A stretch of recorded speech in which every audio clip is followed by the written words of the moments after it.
कि एक समय एक व्यक्ति की दो विवाह हो गए।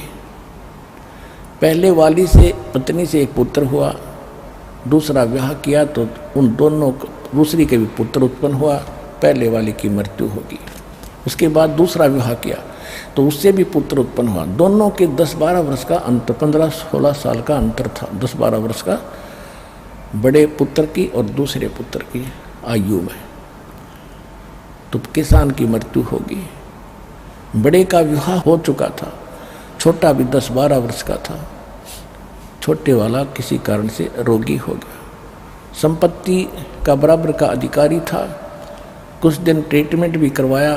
फिर उन्होंने दोनों ने, पति पत्नी ने क्या लालच छाया कि क्यों ना इसको विष दिला दें और सारी संपत्ति अपनी हो जाएगी। यही लास्ट में निष्कर्ष निकला। किसी वैद्य से संपर्क साधा।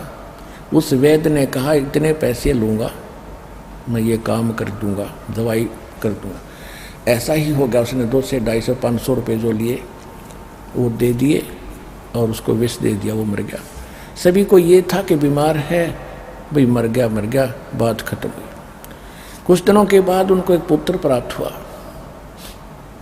इकलौता पुत्र। सारी संपत्ति भाई वाली भी अपने पास, और दिल खोल कर उसको खूब खिलाया पिलाया, ठाठ से पाला पोसा।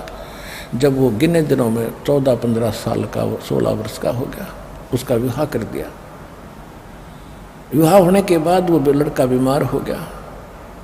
उसका सब जगह इलाज कराया उन्होंने, क्योंकि वो अपना बेटा था। इसलिए देश विदेश में जिसने जो मुँह मांगा, झाड़ फूक सब कुछ करवा ली। आधी संपत्ति बेच कर लगा दी। लड़का खाट पकड़ गया। कोई रिकवरी नहीं हो रही थी, स्वास्थ्य में सुधार नहीं। एक दिन उसका पिता उसके पास बैठा था, मत्था पकड़े, क्या होगा भगवान, इकलौता पुत्र, ये जीवेगा नहीं। तब उस लड़के ने कहा कि भाई साहब, अपने पिता को कहा, भाई साहब अब मेरा जो है, तेरा और मेरा अकाउंट बराबर होगा, लेन देन बराबर हो चुका है।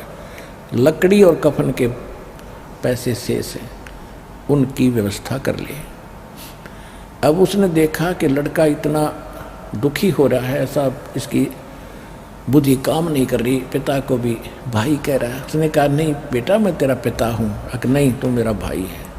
कि नहीं आपको बेटा पहचान में नहीं आया, देख मैं तेरा बाप हूँ। नहीं, तो मेरा वो भाई है जिसने मुझे जहर देकर मारा था। याद है तेरा वो कहानी?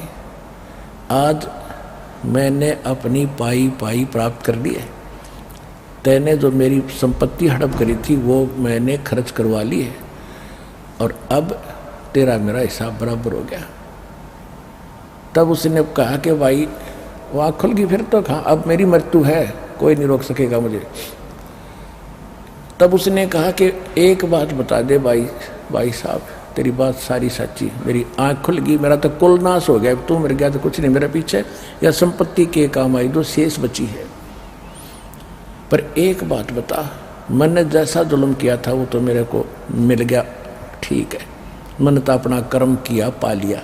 लेकिन ये लड़की जो कन्या तेरे ब्याही आई है, तेरी पत्नी है, इसने के पाप कर दिया। अब ये जिंदी जलाई जाएगी, क्योंकि उस समय सती प्रथा जोरों पर थी। मरने वाले की पत्नी साथ फूकी जाती थी उसी चिता में।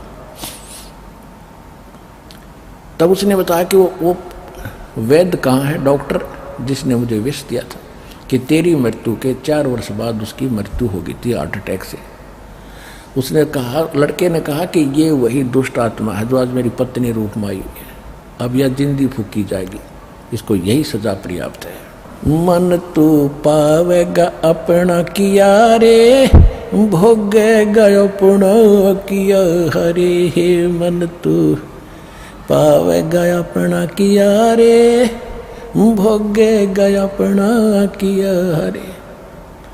भाई मीरा बाई को मारन लगे जहर का प्याला प्यारे।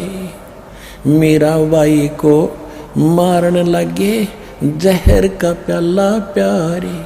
पीवत ही अमृत हो लाग्या, हो गया सर्द ही और मन तू पावे गया अपना किया रे, भोगे गया अपना किया रे। भाई 33 करोड़ यज्ञ में आए, वो 88 सारे। 33 करोड़ यज्ञ में आए, 88 सारे।